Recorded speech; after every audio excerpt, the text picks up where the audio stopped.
ನಿರಂತರವಾಗಿ ನಮ್ಮ ಶಾಲೆಯ ಒಂದು ಲೆಕ್ಕ ಪರಿಶೋಧನೆ ಮಾಡಿ ಇಂದು ತಮ್ಮೆಲ್ಲರಿಗೆ ಆ ವರದಿಯನ್ನು ನಿಮ್ಮೆಲ್ಲರಿಗೆ ವರದಿಯನ್ನು ನೀಡೋದು ಆ ವರದಿಯನ್ನು ನೀಡಲಿಕ್ಕೆ ಅವರು ತಮ್ಮೆಲ್ಲರನ್ನ ಕರೆಸಿದ್ದಾರೆ. ಅದೇ ರೀತಿಯಾಗಿ ಅವರಿಗೆ ನಾನು ಮುಂದಿನ ಒಂದು ಕಾರ್ಯಕ್ರಮವನ್ನು ಅಣಿ ಮಾಡಿ ನನ್ನ ಎರಡು ಮಾತುಗಳನ್ನು ಮುಗಿಸ್ತಾ ಇದ್ದೇನೆ.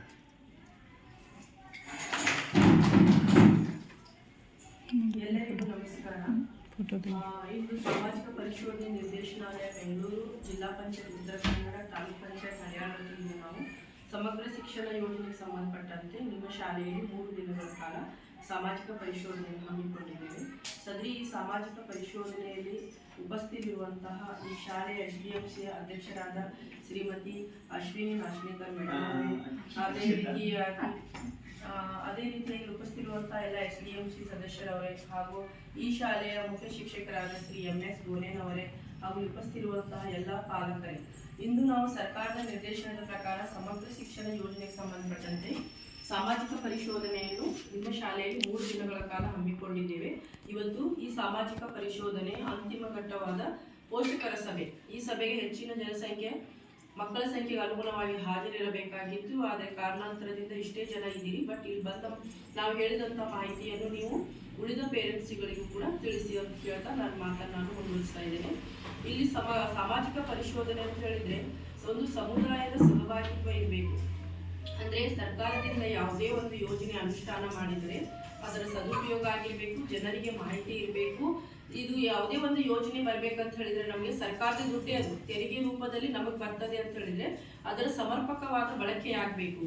ಅದನ್ನು ಪರಿಶೀಲನೆ ಮಾಡೋ ಸಲುವಾಗಿ ಈ ಸಾಮಾಜಿಕ ಪರಿಶೋಧನೆ ಇರೋದು.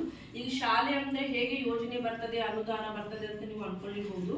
ಆದ್ರೆ ಇಲ್ಲಿ ಸಮಗ್ರ ಶಿಕ್ಷಣ ಯೋಜನೆ ಅಂತ ಹೇಳಿದ್ರೆ ಪ್ರೀ ನರ್ಸರಿಯಿಂದ 12ನೇ ತರಗತಿಯವರೆಗೆ ಉಚಿತ ಮತ್ತು ಕಡ್ಡಾಯ ಶಿಕ್ಷಣ ಅಂತ ಹೇಳಿ ಸರ್ಕಾರ ಜಾರಿ ಮಾಡಿದೆ. ಅಂತ ಹೇಳಿದ್ರೆ ನಿಮ್ಮ ಮಕ್ಕಳೆಲ್ಲ ಓದ್ತಾ ಇದ್ದಾರೆ. ಅದೇ ನೀವು ಪ್ರೈವೇಟ್ ಸ್ಕೂಲಿಗೆ ಹಾಕಿದ್ರೆ ಅಷ್ಟು 10,000 15,000 ಒಂದು ವರ್ಷಕ್ಕೆ ತುಂಬಬೇಕು. ಇಲ್ಲಿ ಏನಿದೆ ಅಂತ ಹೇಳಿದ್ರೆ ಶಾಲೆಯಲ್ಲಿ ಉಚಿತ ಮತ್ತು ಕಡ್ಡಾಯ ಶಿಕ್ಷಣ ಅಂದ್ರೆ ಈ ಶಾಲೆಯಲ್ಲಿ ಓದ್ಬೇಕಂದ್ರೆ ಉಚಿತವಾದ ಕಟ್ಟಡ ಇದೆ, ಅವರಿಗೆ ಬೆಂಚ್ ಡೆಸ್ಕ್ಗಳಿದಾವೆ, ಉಚಿತವಾದ ಪಠ್ಯ ಪುಸ್ತಕ ಇದೆ, ಮಧ್ಯಾಹ್ನದ ಊಟ ಇದೆ. ಆನಂತರ ₹1 ಫೀಸ್ ಇಲ್ಲದೆ ನಿಮ್ಮ ಮಕ್ಕಳಿಗೆ 1ರಿಂದ 7ನೇ ತರಗತಿಯವರೆಗೆ ಸರ್ಕಾರ ಓದಿಸ್ತಾ ಇದೆ. ಜೊತೆಗೆ ಸ್ಕಾಲರ್ಶಿಪ್ಗಳನ್ನು ಕೂಡ ಕೊಡ್ತಾ ಇದೆ. ಅಂದ್ರೆ ಮಕ್ಕಳು ಶಾಲೆ ತಪ್ಪಿಸಬಾರ್ದು, ಶಾಲೆಗೆ ನಿರಂತರವಾಗಿ ಇರ್ಬೇಕಂತ ಹೇಳಿ ಇಷ್ಟೆಲ್ಲ ವ್ಯವಸ್ಥೆ ಮಾಡ್ತಾ ಇದೆ. ಅದು ಸರಿಯಾಗಿ ನಡೀತಾ ಇದೆ ಇಲ್ಲ ಅನ್ನೋದನ್ನ ಪರಿಶೀಲನೆ ಮಾಡಿದೆ. ನಾವಷ್ಟೇ ಪರಿಶೀಲನೆ ಮಾಡದೆ ಅದು ನಿಮ್ಮ ಮೂಲಕನ ಬರಬೇಕು. ಏನಾದರೂ ಇದರಲ್ಲಿ ನ್ಯೂನತೆಗಳಿದ್ರೆ ಅದನ್ನು ಮುಕ್ತವಾಗಿ ಚರ್ಚೆ ಮಾಡಬಹುದು. ಅಂದ್ರೆ ಶಿಕ್ಷಕರು ಸರಿಯಾದ ಸಮಯಕ್ಕೆ ಬರ್ತಾ ಇದ್ದಾರಿಲ್ಲ, ಪಾಠ ಮಾಡ್ತಾ ಇದ್ದಾರಿಲ್ಲ, ಕಲಿಕೆಯಲ್ಲಿ ನಿಮ್ಮ ಮಕ್ಕಳು ಹಿಂದೆ ಉಳಿದಿದ್ದಾರ ಅಥವಾ ಮತ್ತೇನಾದ್ರೂ ಅದಕ್ಕೆ ಬದಲಾವಣೆಯನ್ನು ತರಬೇಕು. ಆನಂತರ ಏನಾದ್ರೂ ಮಕ್ಕಳು ದೂರದಿಂದ ಬರ್ತಾ ಇದ್ದಾರೆ, ಅವರಿಗೆ ಸರಿಯಾದ ಮಾರ್ಗಗಳಿದಾವಿಲ್ಲ. ಈಗ ಬೇರೆ ಕಡೆ ನಮ್ಮ ಇದರ ಭಾಗದಲ್ಲಿ ಅಂತ ಸಮಸ್ಯೆ ಇಲ್ಲ. ಅದೇ ನೀವು ಕೋಸ್ಟಲ್ ಬೆಲ್ಟ್ ಎಲ್ಲ ಹೋದ್ರೆ ಮಕ್ಕಳಿಗೆ ಬರ್ಬೇಕಾದ್ರೆ ಸರಿಯಾದ ದಾರಿ ಇರಲ್ಲ. ಅವರು ಸೇತುವೆಗಳ ಮೂಲಕ ಬರ್ತಾರೆ, ಬ್ರಿಡ್ಜ್ಗಳ ಮೂಲಕ ಬರ್ತಾ ಇರ್ತಾರೆ. ಅಂತ ಸಮಯದಲ್ಲಿ ಅವ್ರಿಗೆ ಏನಾದ್ರೂ ಅಪಾಯ, ಈಗ ಮಳೆಗಾಲದಲ್ಲಿ ನೋಡಿರ್ಬೋದು ನೀವು, ಮಕ್ಕಳು ಬರ್ಬೇಕಾದ್ರೆ ಕೊಚ್ಕೊಂಡು ಹೋಯ್ತು ನೀರು ಬಂದಂತ ಹೇಳ್ತಾರೆ. ಅಂಥದ್ದೇನಾದ್ರೂ ಸಮಸ್ಯೆಗಳಿಂದ ಮಕ್ಕಳು ಶಾಲೆಗೆ ಬರ್ತಾ ಇದ್ದಾರಾ ಅದು ನೋಡ್ತಾರೆ. ಮತ್ತೆ 5 ಕಿಲೋಮೀಟರ್ ದೂರದಿಂದ ಏನಾದರೂ ಬರೋರಿದ್ರೆ ಅಂತ ಮಕ್ಕಳಿಗೆ ಪ್ರಯಾಣ ಭತ್ಯೆ ಕೊಡುವಂತ ವ್ಯವಸ್ಥೆಯು ಕೂಡ ಸರ್ಕಾರ ಈ ಯೋಜನೆಯಲ್ಲಿ ಮಾಡಿದೆ. ಮತ್ತೆ ವಿಕಲಚೇತನ ಮಕ್ಕಳಿದ್ರೆ ಅವರಿಗೆ ಬೆಂಗಾವಲು ಭತ್ಯೆ ಅನ್ನೋದನ್ನು ಕೂಡ ಈ ಶಾಲೆಯಲ್ಲಿ ಕೊಡುವಂತ ವ್ಯವಸ್ಥೆ ಇದೆ. ಅಂದ್ರೆ 2,000ದಿಂದ 3,000ವರೆಗೂ ಅಂತ ಮಕ್ಕಳಿಗೆ ಕೊಡುವಂಥದ್ದಿದೆ. ಮತ್ತೆ ಒಂದು ಯಾವ ಮಗು ಶಾಲೆಗೆ ಬಂದು ಕಲೀಲಿಕ್ಕೆ ಆಗಲ್ಲ, ಮನೆಯಲ್ಲಿನೇ ಇರ್ತದೆ, ಗೃಹಾಧಾರಿತ ಮಗು ಅಂತ ಹೇಳ್ತಾರೆ, ಅಂತ ಮಕ್ಕಳಿದ್ರು ಕೂಡ ಅವರಿಗೆ ಅಲ್ಲೇ ಶಿಕ್ಷಣವನ್ನು ಕೊಡೋದ್ರ ಜೊತೆಗೆ ಮತ್ತೇನು ಶಾಲೆಯಲ್ಲಿ ಸಿಗುವಂತ ಸೌಲಭ್ಯಗಳನ್ನು ಕೊಡುವುದು. ಮತ್ತು ಕಾರಣಾಂತರದಿಂದ ಕೆಲವೊಂದು ಮಕ್ಕಳು ಶಾಲೆ ಬಿಟ್ಟು ಹೊರಗುಳಿದಿರ್ತಾರೆ. ಅಂದ್ರೆ ಅವ್ರ ಫ್ಯಾಮಿಲಿ ಇಶ್ಯೂಸ್ ಆಗಿರ್ತದೆ. ಅಂದ್ರೆ ತಂದೆ ತಾಯಿನಲ್ಲಿ ಏನೋ ಸಮಸ್ಯೆ ಆಗಿ ತಾಯಿ ಅವ್ರ ತವ್ರ ಮನೆಗೆ ಸೇರ್ಕೊಂಡಿರ್ತಾರೆ, ಆ ಮಗು ಕರ್ಕೊಂಡು ಅರ್ಧದಲ್ಲೇ ಬಂದಿರ್ತಾರೆ ಅವ್ರು ಶಾಲೆ ಬಿಟ್ಟು.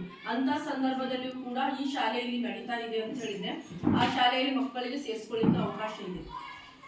ನೀವು ಕಲಿಬೇಕಂತ ಹೇಳಿದ್ರೆ ಏಪ್ರಿಲ್ ನಂತರ ನಮ್ದೇನು ಜೂನ್ನಲ್ಲಿ ಅಡ್ಮಿಷನ್ ಆಗ್ತಿತ್ತು, ಜೂನ್ ಆದ್ಮೇಲೆ ನಮ್ಗೆ ಶಾಲೆಗೆ ಎಲ್ಲೂ ತಗೋತಾ ಇಲ್ಲಾಗಿದ್ರು. ನಾವೇನಾದ್ರೂ ಆಗಸ್ಟ್ದಲ್ಲಿ ಮಧ್ಯದಲ್ಲಿ ಬಂದು ಬಿಟ್ರೆ ಶಾಲೆಗೆ. ಈಗ ಅಂತ ಸಿಚುವೇಶನ್ ಇಲ್ಲ. ನೀವು ಯಾವಾಗೂ ಬರ್ರಿ ಶಾಲೆಗೆ. ನಿಮ್ಮ ಮಗುವಿಗೆ ಇಲ್ಲಿ ದಾಖಲಾತಿಯನ್ನು ಕೊಟ್ಟು ಅವರಿಗೆ ಶಿಕ್ಷಣವನ್ನು ಕೊಡುವಂತ ವ್ಯವಸ್ಥೆಯು ಕೂಡ ಈ ಸಮಗ್ರ ಶಿಕ್ಷಣ ಯೋಜನೆಯಲ್ಲಿದೆ. ಇದರ ಮುಖ್ಯ ಉದ್ದೇಶ ಅಂತ ಹೇಳಿದ್ರೆ 1 ರಿಂದ 14 ವರ್ಷದ ಮಗು ಕನಿಷ್ಠ ಮಟ್ಟದಾದ ಶಿಕ್ಷಣ ಪಡ್ಕೊಳ್ಬೇಕು. ಅಂದ್ರೆ ಯಾರು ಕೂಡ ಶಿಕ್ಷಣದಿಂದ ವಂಚಿತರಾಗಬಾರ್ದು.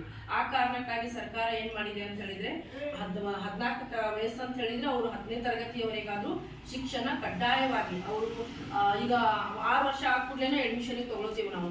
ಅದನ್ನು ಹೊರತುಪಡಿಸಿ ಏನೋ ಕಾರಣಾಂತರದಿಂದ ಅವನು 14 ವರ್ಷಕ್ಕೆ ಬಂದ ಅಂತ ಹೇಳಿದ್ರು ಅವನ ವಯಸ್ಸು ಯಾವುದಕ್ಕಿದೆಯಲ್ಲ ಆ ಕ್ಲಾಸಿಗೆ ಕುಂದಿರಿಸಿ ಅವನಿಗೆ ಪರ್ಯಾಯ ಬೋಧನೆ ಅಂತ ಹೇಳಿದ್ರೆ ಕಲಿಕೆಯಲ್ಲಿ ಹಿಂದುಳಿದಂತ ಮಕ್ಕಳಿಗೆ ಎಕ್ಸ್ಟ್ರಾ ಕ್ಲಾಸ್ ಅನ್ನು ತೆಗೆದುಕೊಂಡು ಅವರಿಗೆ ಪಾಠ ಮಾಡಿ ಇತರೆ ಮಕ್ಕಳ ಜೊತೆಗೂ ಅವರಿಗೂ ಓದುವಂತ ಸಾಮರ್ಥ್ಯವನ್ನು ಬೆಳೆಸಬೇಕನ್ನೋದಿದೆ.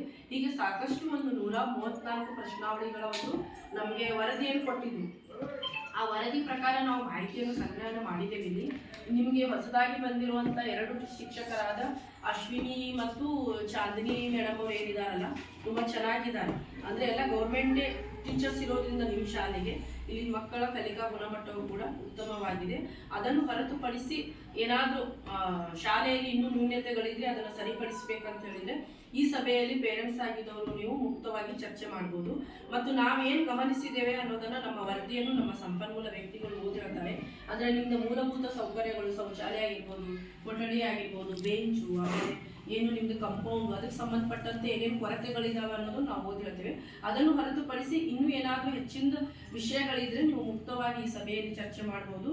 ಮತ್ತು ನನಗೆ ಇಷ್ಟೊತ್ತು ಇಲ್ಲಿ ಪ್ರಾಸ್ತಾವಿಕವಾಗಿ ಮಾತನಾಡಲಿಕ್ಕೆ ಅವಕಾಶ ಮಾಡಿಕೊಟ್ಟವರಿಗೆ ತಮಗೆಲ್ಲ ವಂದಿಸುತ್ತಾ ನಾನು ಮಾತನ್ನು ಮುಗಿಸ್ತಾ ಇದ್ದೇನೆ. ಧನ್ಯವಾದ.